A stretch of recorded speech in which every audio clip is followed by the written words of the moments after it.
knowing that it's going to be a challenge to consistently overcome it is actually an empowering belief. I don't know that the goal is to get rid of the limiting belief completely, because in a way, that limiting belief might fuel you. Ladies and gentlemen, welcome back to another very special, as always, episode of Next Level University, where we teach you how to level up your life, your love, your health, and your wealth. Evidently, there was something in Alan's coffee. We hope you enjoyed our latest episode where we get to sit down with our mentor, friend, and amazing man. Uncle Dave, the one and only David Meltzer. Today, for episode number 532, simple question: which beliefs are holding you back most? So, I have realized that whether it's myself or clients or friends or whoever it is, I think that no matter what happens in your life, it's almost like you're always battling the same limiting beliefs. Jesus, limiting. I say that a lot. You got a little marker or something on your face, man. I do? Yeah, right side. There you go. No, still there. It's okay. Let it fly. I think that no matter what happens, it's like, even for me, we had a call with a potential mentor, and I literally am sitting here like Steven Glansberg, like, well, this is nice. What's the Steven Glansberg reference? The Steven Glansberg reference is from Superbad. Steven Glansberg is the guy who eats lunch by himself, and people make fun of him for that. I was always afraid of that in high school, actually, honestly. But it's like, I get insecure. Even now, 532 episodes in, we've built a business out of this. We've interviewed some of the most successful people in the world. I have my dream relationship. Everything's amazing. I still get insecure at certain times. My limiting belief that is still holding me back, and whatever that means, is that I'm not good enough, right? And I think no matter what, your limiting belief stays with you through the results to some degree. I just don't know if it ever goes away. I think that's a limiting belief. No, I'm kidding. It probably is. No, I do think what's interesting is that I actually don't know if it is a limiting belief, because knowing that it's going to be a challenge to consistently overcome it is actually an empowering belief. So it's almost like you believing that you'll never fully overcome, that you're not good enough, is empowering you to take action toward feeling good enough. So I'm not sure where that lands exactly. It's very much to me like when we interviewed Dave in Boston, and I asked him, I said, when I get to Dave Meltzer level, am I going to feel any different? I don't remember the exact answer he gave. I'm sure it was super fire, but I just wonder because, clients I see, like this is the best year I've ever had in business, but I still have these limiting beliefs around sales or my own value or whatever it may be, my ability to grow this business. I wonder, for you, like ego, like being afraid of having an ego, do you ever see that going away? I honestly don't. I think that it'll be less percentage. So but yet, here's the thing, right? Okay, let's say that I struggle with arrogance, okay, or have struggled with it in the past, still struggle with it. It's a lot easier not to have arrogance when you're not that successful. But what happens when we get more and more successful? Is my ego going to flare? And so I think the same for you. Think about it this way, right? If you struggled with self-belief when it was us interviewing Lori Harder, how can you expect not to have that same challenge when you're interviewing Natalie Portman or a David Meltzer?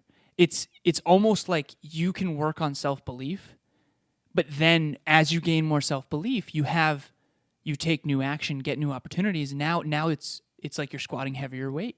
It goes back to that same analogy. Same with me. It's really easy to work on your arrogance when you're not very successful and you don't have a lot of external results. But what happens when I do become more successful? Is my ego going to flare? Just like when you are in rooms with people that maybe you never thought you could be around or whatever, it's like, is your self-doubt going to flare? I think so. Probably. And I think that you and I have to, I think it's an infinite game for both of us to overcome our limiting belief. And so if you're watching or listening, this is my takeaway, and this is like the lesson that I would give you. I think you always go home. Or I think you maybe you don't go all the way home, but I think you start the drive home. Okay, what do I mean? My drive home is going towards insecurity, towards self-doubt, right? Like that's something that I don't want to say I constantly battle with, but it's something I feel pretty consistently. Like, when we're interviewing somebody, I don't really get it anymore. Like when we're getting on with Dave, I get it sometimes during when he's talking about quantum stuff that I don't get. But like during the process of interviewing somebody, it very rarely happens. But there are other times now where it's like in business, when I'm talking about certain things. My goal is to let you guys know that that's okay. When you're outside your comfort zone, I do believe that you drive Makes home. sense. Makes sense. And I bet you when I'm uncomfortable, my ego flares. Makes sense. Yeah. And my goal is just to let you know if you're watching or listening, like that's okay. It's almost like, I don't know that the goal is to get rid of the limiting belief completely, because in a way, that limiting belief might fuel you. It's like, why don't we use it as something, maybe it's not getting rid of it. Will I ever get rid of self-doubt? I don't know. But maybe what if it's harnessing it and channeling it in the right way to show up on time, to over-prepare, to take action at a high level, to be humble? Like, what if that's actually your superpower if you can leverage it the right way? To read more books. Right.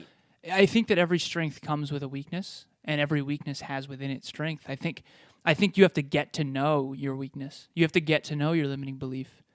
It's almost like Carol Gillen was talking about how you have to get to know what's your relationship with that part of you. So, Kev, we were on the phone with a mentor, and I know we got to go. Yeah, we got to go. But we were on the phone with a mentor, and you reverted. Yes. And you felt it. Oh, yeah. But you were aware that you were reverting so that you could fight against that. Don't you think that fighting against that is the very muscle building you need in order to overcome it? Probably, but I also knew I was going to revert. It's almost kind of like I don't ever expect to be super comfortable on a plane. I think my initial reactions can be like, oh, God. Maybe, I don't know. Maybe but you eventually. can be more comfortable. Yes. Yeah. And I think that's the goal. Yeah. I think that's the goal. So when this, or you can do it right now, if not if you're driving, obviously. Grab a pen and a pad of paper. Yeah. Write down what you think your top 3 limiting beliefs are, and I want you to also list the positives of those, because I think that's going to help you change the association you have with them. Fire. And realize that a lot of these things actually are serving you in a way. Being short is one of my biggest insecurities, but what if that has helped me work hard? What if I can keep the motivation and get rid of the pain or the bottleneck? That's my takeaway for this. And what I want you to do as well before we go here is, okay, write out those 3 like Kevin said. I want you to circle the big one. What's the one that's your kryptonite? And really decide in advance, I'm going to spend the rest of my life getting better at this thing. So for Kevin, if it's self-doubt, I'm going to spend the rest of my life focused on building confidence. So don't circle it, and that's your kryptonite. Okay, what's your Superman to that kryptonite? For Kevin, it was like originally, I feel like Clark Kent in real life and Superman in the gym. Mm-hmm. And I basically said, you have more reps in the gym. And so now you're starting to feel like Superman in front of the mic, right? So for you, circle the one that's the most out of those 3, and then decide on an actual action plan of, okay, what's the cure?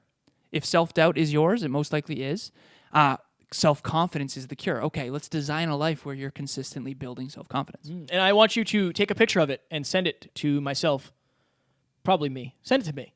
Send it to me. DM it to me at NeverQuitKid. I want to see them, and it's a little bit of fear chasing, and I'll definitely send you an audio or a video and give you some advice. If you want to start a podcast in 2021, reach out to Alan and or myself. I think we have 15 full-time clients right now in Next Level Podcast Solutions. Whether you want to start a show, you already have one, you want to monetize it, you want to scale it, we literally have a service for everybody. No matter where you are, there is a next level in your podcast game. We would love to help. One of my favorite things in the world is when I see the Next Level U community helping each other outside of Kevin and I.